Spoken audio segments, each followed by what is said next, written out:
आपण ज्यांचे चित्र पाहत आहोत हा कोणी साधासुद्धा मुलगा नाहीये। आजकाल जगातील सर्वात हुशार आणि बुद्धिमान मुलांमध्ये त्याची गणना होत आहे।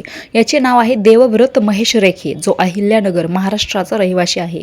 या 19व्या वर्षाच्या तेजस्वी बालकाने असे काय केले आहे? विद्वानांची नगरी असलेल्या काशीमध्ये वाराणसी हा बालक आपल्या गुरुपरंपरेतून मिळालेले ऐतिहासिक, अद्भुत आणि विलक्षण पारायण सादर करत आहे।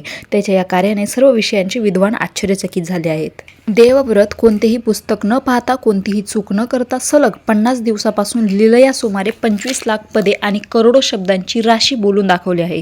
सर्वात आश्चर्याची गोष्ट म्हणजे गेल्या 1000 वर्षात हे पारायण करण्याची ही केवळ दुसरीच वेळ आहे।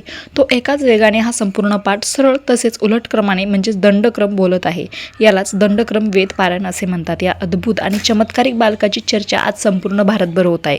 कोणी म्हणत आहे की साक्षात भगवान बाबा विश्वनाथांची कृपा आहे, तर कोणी म्हणत आहे की जणू माता सरस्वतीच त्याच्या जिभेवर नृत्य करत आहे।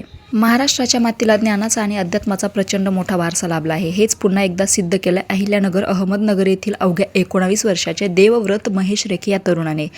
काशीमध्ये जाऊन त्याने अशी कामगिरी केली आहे की जी गेल्या 200 वर्षात कुणालाही जमली नव्हती। दंडकर्म पारायण म्हणजे काय आणि ते इतकं कठीण का आहे? हे वेदांचे सामान्य वाचन नाही, ही स्मरणशक्तीची सर्वात कठीण परीक्षा मानली जाते। यात यजुर्वेदाच्या 2000 मंत्रांचा विशेष विधीने पाठ केला जातो। सर्वात कठीण भाग म्हणजे यात मंत्राची पद्धत म्हणजे शब्दांची रचना सरळ आणि उलटी करून वाचावी लागतात। हे पारायण जो पूर्ण करतो त्यालाच वेदमूर्ती ही मानाची उपाधी मिळते। वेदांचे संपूर्ण ज्ञान असल्याशिवाय हे शक्यच नाही। ह्या यशाला ऐतिहासिक महत्त्व आहे, कारण 200 वर्षापूर्वी नाशिकचे रहिवासी असलेल्या वेदमूर्ती नारायण शास्त्री यांनी देवदंड कर्म पारायण केले होते। त्यानंतर तब्बल 2 शतकानंतर महाराष्ट्राच्याच देवव्रतने हा वारसा पुन्हा जिवंत केला आहे। देवव्रतचा जन्म महाराष्ट्रातील अहिल्यानगरमधील एक ब्राह्मण कुटुंबात झाला। त्याचे वडील चंद्रकांत रेखे हे स्वतः मोठे विद्वान असून तेच त्याचे पहिले गुरु आहेत।